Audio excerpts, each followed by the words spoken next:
So, can you remember a time when your business was fresh, and do you remember when it was an idea that you were moving Yes. toward? Do you remember how good that felt? Yes. And can you tell us why it felt good? What was appealing about it?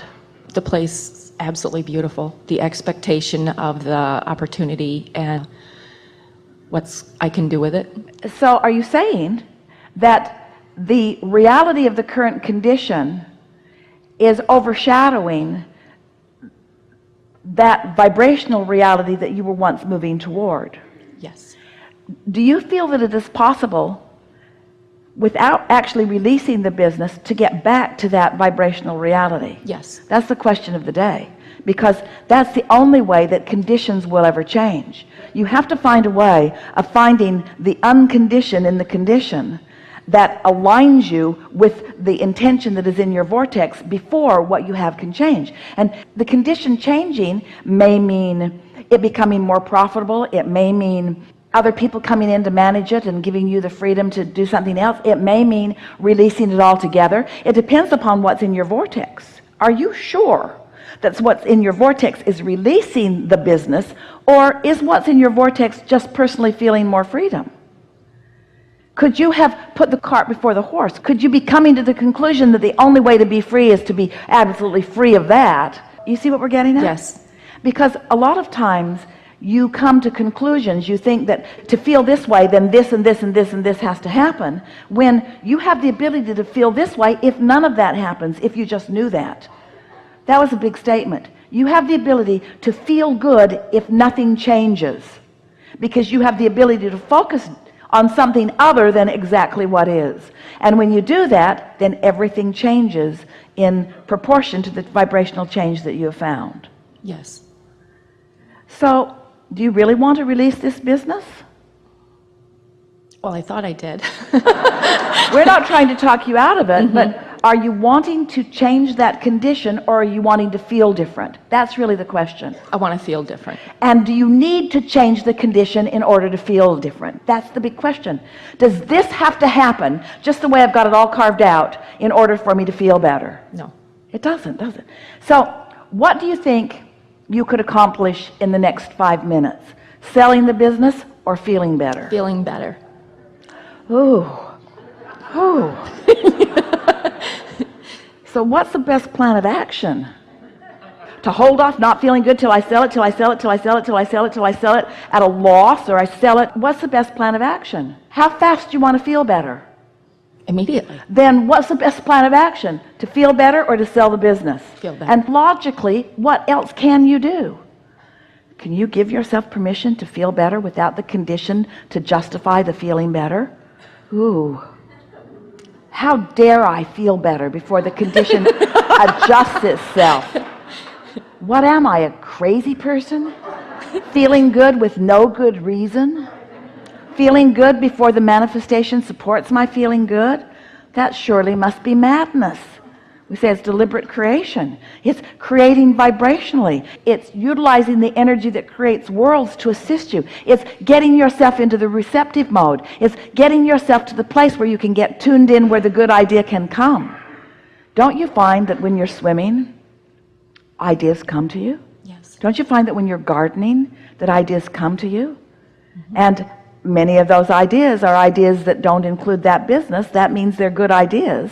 Yes. We're just saying, your work is to get into alignment, period. Your path is leading you to that, and everything else will take care of itself. We were visiting with a person one day, and he wanted to sell a house. They'd been wanting to sell it for a long time, and it wasn't moving. They'd outgrown it. Wasn't pleasing to them at all. And we said, why do you want to sell this house? And they said, because we've outgrown it. We have more children now. There's not room for all of us. It's not in the neighborhood that we want to live in. The vegetation doesn't look the way we want it to. We're done with this house. And so we presented to the world the advertisement for that house. Come and buy this house that's too small, this house that's surrounded by a garden that doesn't look good. Come and buy this place we no longer want. Come and get it. And so, of course, he understood our sarcasm. And then we said, do you remember what it was like moving into that house in the beginning. And he said, yes, when we found it, we were so excited about it. And we said, why? And he said, because it was what we were moving into. It was something that was more and better for us. There was a place for all of us at the time. And we said, and what did the landscaping look like at the time? And he said, there wasn't any. We planted everything that was there. Every weekend we would go buy another bush or another tree, and together we would plant it. And we said, and do you remember how that felt? And he said, we loved the place. It was so fun watching it become. And we said, now that's a different advertisement that you're putting out to the universe. Yes. Now you're saying, come and find this thing that is just right for you. And so it's an interesting thing. Our friend earlier said, I'm afraid about something. And what he meant in this situation is, I'm afraid if I make peace with my business, I'll get stuck with it. I'm afraid the universe will misunderstand. I'm afraid the universe will think I'm happy with it if I don't complain about it. And it seems like in order to distance myself from a condition that I don't want, that I have to say no to it and point out what's wrong with it. But the opposite of it is what you're really wanting to do, because what that condition has produced for you is something that is new, that is in the vortex. And you've got to find a way of lining up with who you now are and what you now want. This is a universe that's based upon attraction or inclusion. There's no exclusion in it. And we know you know that. So right now, in this moment, how do you include what you want in your vibration about a business that you want to leave behind? Isn't that a good question? How do I right now include in my vibration that will bring me what I do want, which I believe is a separation from what I don't want? And the answer is, you just got to look at everything on the subject of business or otherwise that causes you to feel good. Receptive mode is all you've got to accomplish. Do you know, you could have 10 subjects of importance, and 9 of them could be going very well for you in terms of conditions. The conditions of 9 subjects could be just right, and the condition of 1 subject could be awful. What most people do is they focus upon the one condition that's awful until they mess up their frequency across the board, and then all of the other things begin to get out of whack too. Or you could have 1 thing that's really good and 9 things that aren't. And you could focus upon the one thing that causes you to feel good, adjust your vibration, and you'll receive inspiration about the improvement of all the other 9.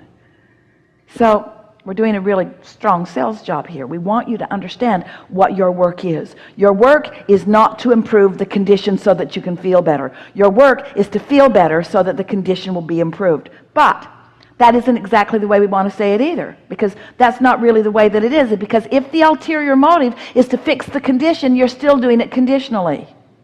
So you got to do it because you want to feel good, period. Really, do you care if you're happy because you're swimming? Or happy because you're gardening, or happy because you're in a thriving, prospering business? Does it matter what the condition is if you're happy? No. It doesn't, does it? No. So what is it that causes you to find things in the condition that you don't like and believe that you got to get away from them, when it's never about that anyway? It's always about alignment. Do you believe us when we say that you've created a vibrational reality? Yes. Do you believe us when we say that your inner being, that source, whatever you want to call that non-physical consciousness, is projecting, revealing, vivid, precise information about how to get what you're asking for? Yes. And so doesn't it seem logical that you just want to do whatever you can to get in that receptive mode so that the ideas can occur to you? We think that what has happened to so many is that you've lived in a world where others around you have been moving things around through their action. And you've been instructed by well-meaning people to do these things and then you're rewarded. And so you do that and they give you an A, or that you do that and they give you a B, or they do that and they give you a paycheck, or you do that. And so you've become accustomed to doing and getting and doing and getting and doing and getting. You've sort of trained yourselves into the mediocre, very slow way of moving through life experience.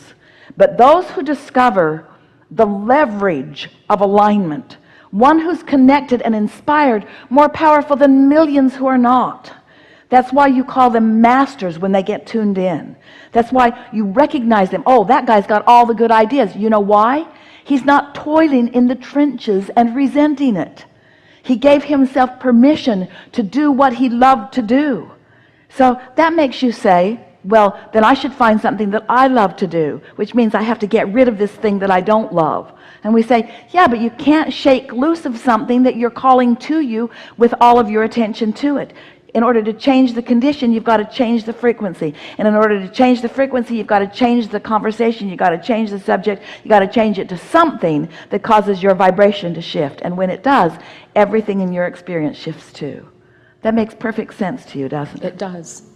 So if we were standing in your physical shoes, we'd do two things. We'd do more of the things that please us. We'd give ourselves permission to do it. And we would compliment ourselves on doing the things that are pleasing. Esther, she's doing a lot of this lately where she's not exactly doing something that she thinks she should be doing. In other words, if she was really doing what she thinks she should be doing, she would get that book ready for you. Because it's been in an almost ready place for a long time. She'd get it ready, but it's a grind. She doesn't really want to do it. She feels guilty because she doesn't do it. She should do it. She feels like she should do it. So when she's not doing that, she feels like she should be doing that. So no matter what she's doing, she's not in alignment. Do you remember when you were in school and every minute you weren't studying, you felt like you should be studying?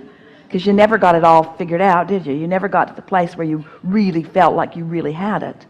So you got to find a way to give yourself permission to be where you are, to like yourself where you are, to like where you are, to like where you are with all your flaws and flows and with all your incompletion. Oh, that's so big. That's so big. You're never going to get it done. Accept that. You're never going to get it done. And you can't get it wrong. And the reason you can't get it wrong is because it's never done. You're never going to get it done. So you might as well give yourself permission right now to do something that feels good to you while you do it. And if you will get on that sort of roll where you're doing more of what feels good to you, and while you're doing it, try to soften the guilt while you enhance the, this is good, this feels good, I'm enjoying this, I'm liking this, I like this, I like the way this feels, I like this. If you'll get into that mindset more of the time, more ideas will flow to you. And when you translate an idea from source, when you realize an idea from source, it always feels so good. It always feels like something that you want to do. So often you think, oh, well, I just want to not do that. In other words, if I could just not do that, then I'd be happy. If I didn't have to go to school, or if I didn't have to go to work, or if I didn't have to do that, or if I could just get rid of all the burden of all this stuff I have to do. And we say, that's backwards. The way you want to approach it is start doing more of what you want to do and start noticing that you're feeling good in the doing of it. Start noticing that this feels good, and this feels good, and this feels good. Give yourself, this is what we are asking of you. We're asking you to give yourself permission to feel good in whatever it is you're choosing to do right now. And that means stop doing so much out of service. You'll never hear anything more important from us ever. Stop doing it out of service and reward from the opinions of others, and do it out of pleasure and alignment for self. And then, then before you know it, you'll be doing the work that feels the best to you. You'll be saying to yourself, there's nothing in all of the world that I would rather be doing than this right here, right now. This is who I am for now. This is what I want to do. This is who I am. And all of me is focused here. All of me is flowing here. All of me is in on this conversation. All of me is in on this art. All of me is in on this receiving of this music. All of me is in on this inspired gardening. All of me is in on this inspired. All of me. Because in any moment in time that you've pinched off some of you and you are not allowing all of you, then you're not having a very good time and you're wanting to be someplace else. Our favorite conversation ever. Enough? One more question.